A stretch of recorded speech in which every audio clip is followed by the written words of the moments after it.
Assalamualaikum everyone, this is me Shahana Shah with another guideline video for all of you. So today's video is based on how can we prepare for any job test, for any government job test. तो काफ़ी सारे aspirants हैं, students हैं जिनका सवाल आ रहा था कि हम कौन से सिलेबस को गो थ्रू करके हम जॉब की तैयारी कर सकते हैं। मैंने यहाँ पर पूरा एक सिलेबस तैयार किया है जो कि हमें हेल्प देगा तैयारी करने में। ठीक है, सिलेबस जो कि 4 से 5 थीम्स के ऊपर मुश्तमिल है, जिसमें इंग्लिश है, जनरल नॉलेज है, mathematics, Islamic studies and computer है। ठीक है, हम अपनी वीडियो का आगाज़ करते हैं। अब सबसे पहले हमारे पास इंग्लिश का पोर्शन आ जाता है। किसी भी जॉब टेस्ट के लिए इंग्लिश का पोर्शन तैयार करने के लिए उसके चंद फैक्टर्स हैं जो कि हमें मद्देनज़र रखने हैं, जिनको लेके चलना है, जिनकी तैयारी करनी है, तो हमारा इंग्लिश का पेपर ईज़िली हो जाएगा। ठीक है, फर्स्ट नंबर पर हमारे पास इंग्लिश में आ जाता है सिनोनिम्स, देन एंटोनिम्स, फिर स्पेलिंग चेक। सिनोनिम्स याद करने हैं, एंटोनिम्स और स्पेलिंग चेक। हम स्पेलिंग चेक का क्वेश्चन आ जाता है 4 से 5 सवाल, 5 सवाल आ जाते हैं कि स्पेलिंग देखें। उसके अलावा एरर डिटेक्शन, एरर कौन सी गलतियां हैं वो डिटेक्ट करें आप। फिर प्रीपोजिशंस, लाजमी आता है प्रीपोजिशंस का क्वेश्चंस, तकरीबन 5 आते हैं इसके भी। फिर सेंटेंस स्ट्रक्चर आ जाता है। सेंटेंस स्ट्रक्चर की अगर बात करूं तो वो ये है, कोई भी एक सेंटेंस दे देंगे, उसमें फिर ये कहेंगे कि आइडेंटिफाई वर्ब, आइडेंटिफाई सब्जेक्ट, या फिर सब्जेक्ट को सर्किल करके उसको हाईलाइट करके पूछेंगे कि ये क्या है। ठीक है, उसके अलावा रीडिंग कॉम्प्रिहेंशन मैंने सबसे एंड में लिखा है, जबकि सबसे पहले यही होता है। खैर, रीडिंग कॉम्प्रिहेंशन की भी प्रैक्टिस कर लीजिए, लाजमी ये हेल्प करता है काफ़ी। 10 सवाल रीडिंग कॉम्प्रिहेंशन के ऊपर ही आ जाते हैं, वरना 5 तो लाजमी आते हैं रीडिंग कॉम्प्रिहेंशन पर। तो इसकी प्रैक्टिस करें। बहुत सारे रीडिंग कॉम्प्रिहेंशन हमें मिल जाएंगे, यूट्यूब पर मौजूद हैं, बुक्स के अंदर मौजूद हैं, बुक्स खोल के देखेंगे तो सब कुछ मिल जाएगा। तो लाजमी इस तरीके से इंग्लिश का पोर्शन हमारा कवर हो जाएगा। अच्छा, अब ज़रूरी नहीं है कि जैसे कि अभी मैट्रिक लेवल का हुआ था हमारे पास और ग्रेजुएशन लेवल का जो टेस्ट हुआ था, तो ग्रेजुएशन लेवल के अलग सिनोनिम्स, एंटोनिम्स, ये सारी चीज़ें अलग थी ग्रेजुएशन लेवल की। ठीक है, और मैट्रिक लेवल पर ये चीज़ें अलग थी। मैंने दोनों टेस्ट दिए थे, तो दोनों में, मैट्रिक लेवल में और ग्रेजुएशन लेवल में, दोनों में फ़र्क था। वो थोड़ा ईजी था, ये थोड़ा हार्ड था। तो पोर्शन सारे यही तैयार होंगे, लेकिन लेवल चेक करना है कि हम कमीशन का इम्तिहान में बैठ रहे हैं, हम जनरल कैटेगरी दे रहे हैं, हम कौन सा पेपर दे रहे हैं। पोर्शन सारे यही तैयार होंगे, लेकिन हमें उस लेवल को चेक करना है कि किस लेवल की तैयारी करनी है। ठीक है, तो ये तो हो गया हमारे पास इंग्लिश का। अच्छा, अब हम आ जाते हैं जनरल नॉलेज के पोर्शन पर। अच्छा, जनरल नॉलेज का पोर्शन आप ऐसे ले लीजिए, पाकिस्तान अफेयर्स है, करंट अफेयर्स है और वर्ल्ड अफेयर्स है। तीन पोर्शंस इसके कर लीजिए। तीनों का जो भी मिक्सअप अंदर उसका जो भी जिस्ट निकल रहा था वो मैंने सारे यहाँ पे लिख दिए हैं। आपने मैप्स की अंडरस्टैंडिंग करनी है, बाउंड्रीज़ को पढ़ना है। मैप्स हो गया, बाउंड्रीज़ हो गया, फिर ज्योग्राफी हो गया। देखिए, अगर आपने मैप को समझ लिया ना, ज्योग्राफी को समझ लिया, तो फिर आपकी बाउंड्रीज़ भी क्लियर हो जाएंगी, आपके रिवर्स, आपके ओशंस, आपका कैपिटल्स। मैप को आप एक बार, पाकिस्तान के मैप को आप एक बार रट लें, अच्छे से तैयार कर लें। आपकी बाउंड्रीज़, आपके रिवर्स, ओशंस, कैपिटल सिर्फ एक पाकिस्तान का कैपिटल तो इस्लामाबाद हो गया, लेकिन उसके अलावा बाकी और चारों सूबों के कैपिटल, 2 जो हमारे पास टेरिटरीज़ हैं उनके कैपिटल्स। ठीक है, तो एक बार अगर आपने मैप को अच्छे से तैयार कर लिया, फिर उसी के अंदर ही अगर हम माउंटेन रेंजेस को पढ़ लें, हमारे पास माउंटेन रेंजेस के अंदर कौन कौन सी रेंज आ जाती है?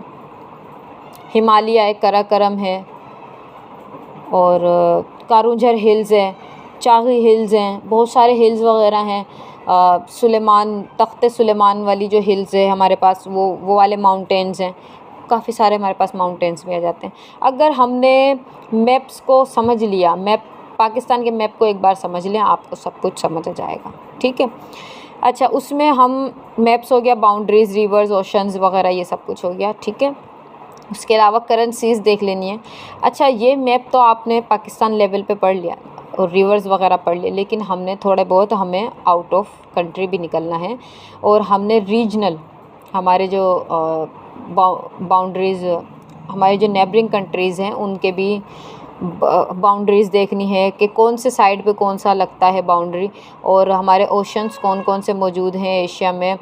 और उसके अलावा वर्ल्ड के 5 ओशंस है, 5 ओशंस को पढ़ना कोई मुश्किल बात नहीं है, आराम से पढ़ लें, ठीक है। उसके अलावा हमने करेंसीज़ देखनी है, कैपिटल्स देखने हैं, मुल्क, जितने भी मुल्क वगैरह हैं जो भी इम्पोर्टेंट, ज़्यादातर के क्वेश्चंस नहीं आते, इंपॉर्टेंट होते हैं, जैसे China, Japan, United states of America हो गया, और इसी तरीके से जो भी हमारे पास इम्पोर्टेंट है, रशिया हो गया, ठीक है, तो उनकी करेंसीज़, कैपिटल्स और वहाँ पे रिलीजन कौन सा है, ये सब कुछ भी देख लें, ठीक है। लेक्स हो गया, लेक्स याद करें, माउंटेन रेंजेस देखें, और माउंटेन रेंजेस से याद आया कि हमारे पास जो वर्ल्ड्स हाईएस्ट माउंटेन है माउंट एवरेस्ट है, जो कि नेपाल में लोकेटेड है, ठीक है। उसके अलावा हमारे पास सेकंड हाईएस्ट माउंटेन पाकिस्तान में मौजूद है, जो कि K2 है, वो कराकरम रेंज पे लगती है, ठीक है। और उसके अलावा Pakistan has itself second highest mountain and it is Nanga पर्वत, जो कि हिमालय रेंज में लगती है। तो ये कुछ चीज़ें जो कि हमें देखनी है। अब जैसे गिलगित बल्तिस्तान में ही हमारे पास कराकरम रेंज भी है और हमारे पास हिमालय रेंज भी है, जो कि दोनों ही हमारे पास हाईएस्ट माउंटेन पीक्स जो मिलते हैं वो गिलगित में ही मिलते हैं। तो इस तरीके से मैप को मैं ये कह रही हूँ, आपको मैप आप अच्छे से समझ लें तो आपको ईजी हो जाएगा जीके तैयार करना, ठीक है। अब आगे जाते हैं, मोटरवेज़, ये करंट का है, देखते हैं अभी। मोटरवेज़ को पढ़ लीजिए, आपके जैसे Hyderabad Karachi motorway M9 motorway कहलाता है, M9 मोटरवे कहलाता है। तो वो आप मोटरवेज़ हैं कुछ, उनके नाम याद कर लीजिए। कुछ पासेस हैं, बोलान पास, खैबर पास, इस तरीके से कुछ पासेस याद कर लीजिए। उसके अलावा डेज़र्ट्स हैं, वो भी आपको मैप में कवर अप हो जाएंगे कि कहाँ कौन सा डेज़र्ट लगता है। जैसे हमारे पास सिंध के अंदर थर लगता है, इस तरीके से एक हमारे पास थल है, और चोलिस्तान है, और कटपाना वाला भी जो ठंडा सेरा है वो भी मौजूद है, ठीक है। ये होगा हमारे पास जनरल नॉलेज के पाकिस्तान अफेयर्स के और वर्ल्ड अफेयर्स के क्वेश्चंस। अब अगर हम आ जाते हैं करंट अफेयर्स के ऊपर इसी पोर्शन के अंदर, तो करंट अफेयर्स में आपने असेंबली के अंदर ये देखना है कि करंट सेनेटर कौन है, करंट प्रेसिडेंट कौन है पाकिस्तान का, और प्राइम मिनिस्टर कौन है।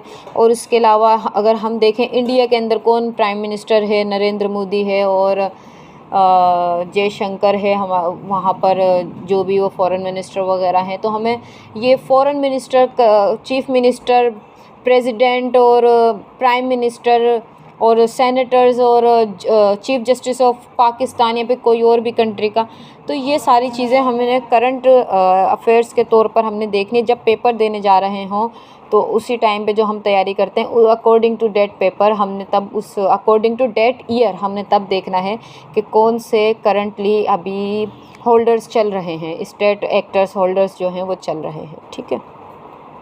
तो इस तरीके से हमारा जीके का काफ़ी कॉम्प्रिहेंसिव पोर्शन है, जो कि हमें कॉम्प्रिहेंसिवली ही लेके चलना है, तब ही जाके हमारा कवर अप होता है। अगर हम बात करते हैं थर्ड पोर्शन की, जो कि बेस करता है हमारे पास मैथमेटिक्स पर, तो मैथमेटिक्स के अंदर हम आ जाते हैं सबसे पहले बेसिक अर्थमेटिक्स। जब तक हमारे बेसिक अर्थमेटिक्स ही क्लियर नहीं होंगे तो हम आगे नहीं चल सकते, ठीक है।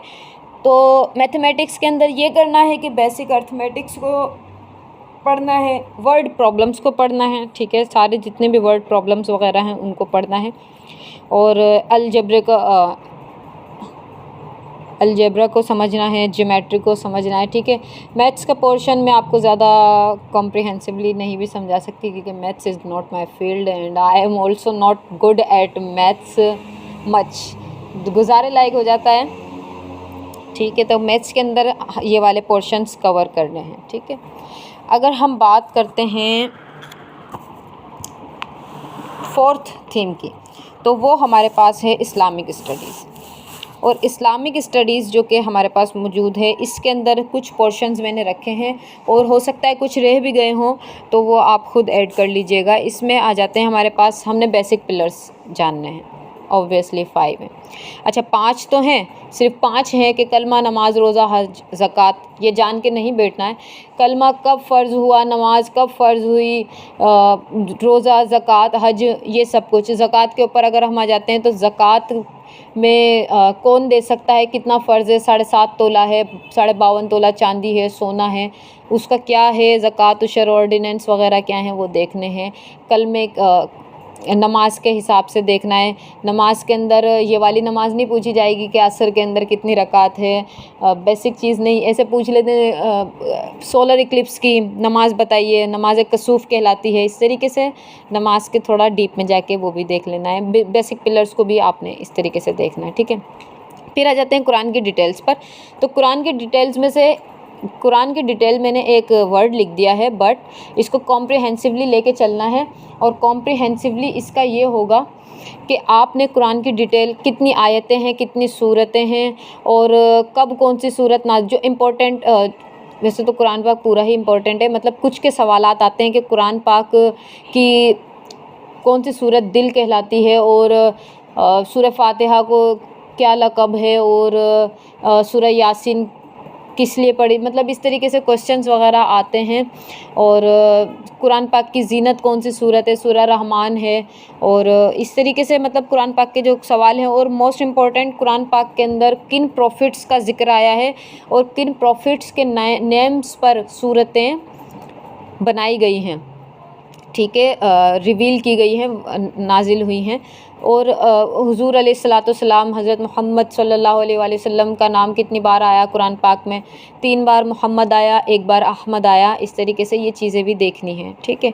ग़ज़वात देखने हैं, मोस्ट इम्पॉर्टेंट थिंग, ग़ज़वात कितने ग़ज़वात हैं, कितनी जंगें वग़ैरह हुई वो देखनी है। किन ग़ज़वात में हुज़ूर अलैहिस्सलाम ने शिरकत फ़रमाई। ज़्यादातर क्वेश्चन उन्हीं ग़ज़वात का आता है जिनमें हुज़ूर अलैहिस्सलाम ने शिरकत फ़रमाई। जैसे कि एक ग़ज़वा है ग़ज़वा खंदक, उसके हवाले से काफ़ी पज़ल होते हैं सब, और उसको थोड़ा देखना है। जैसे उसके 3 नाम हैं, अहज़ाब भी नाम है, और इंग्लिश में ट्रेंच है, और उर्दू में खंदक है। 3 नाम हैं उसके, ग़ज़वा अहज़ाब, ग़ज़वा खंदक और बैटल ऑफ ट्रेंच। तो इस तरीके से वो तीनों में से कुछ भी नाम दे के हिजरी पूछ लेते हैं कि कौन सी हिजरी में हुई, ठीक है। तो वो आपने ग़ज़वात देखने हैं। उसके अलावा एंजल्स की ड्यूटीज़ देखनी है, कौन कौन से एंजल्स हैं, 4 मोस्ट इम्पॉर्टेंट एंजल्स हैं, ठीक है। हज़रत जिब्राइल अलैहिस्सलाम, हज़रत मिकाईल अलैहिस्सलाम, हज़रत इसराफील अलैहिस्सलाम और हज़रत इज़राइल अलैहिस्सलाम, इनकी ड्यूटीज़ देख लेने हैं। फॉर एग्ज़ाम्पल हज़रत जिब्राइल अलैहिस्सलाम वही लाया करते थे, हज़रत इसराफील अलैहिस्सलाम सूर फूकेंगे क़यामत वाले दिन, on the day of judgement, ठीक है। इस तरीके से ये ड्यूटीज़ देखनी है एंजल्स की।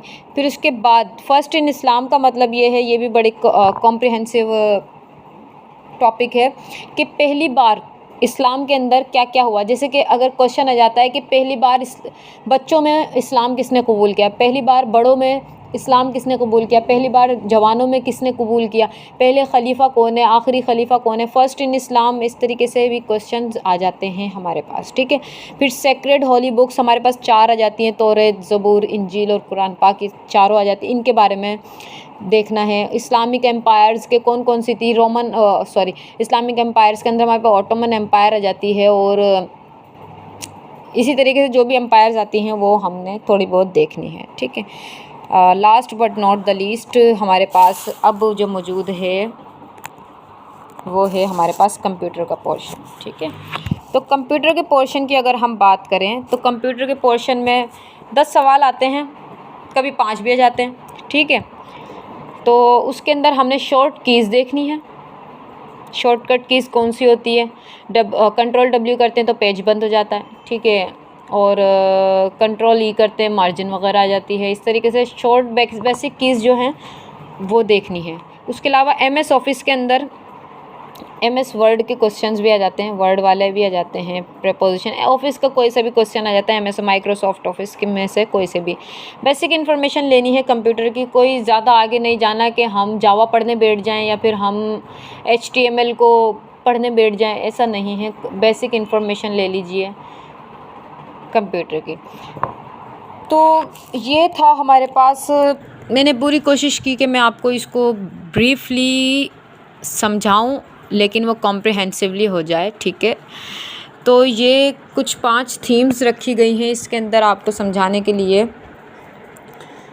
इस पे अमल करें, इंशाल्लाह लाजमी आपका पेपर निकलेगा, लाजमी 60% तो आएगी अगर आप ये सारे एरियाज़ देख लेते हैं।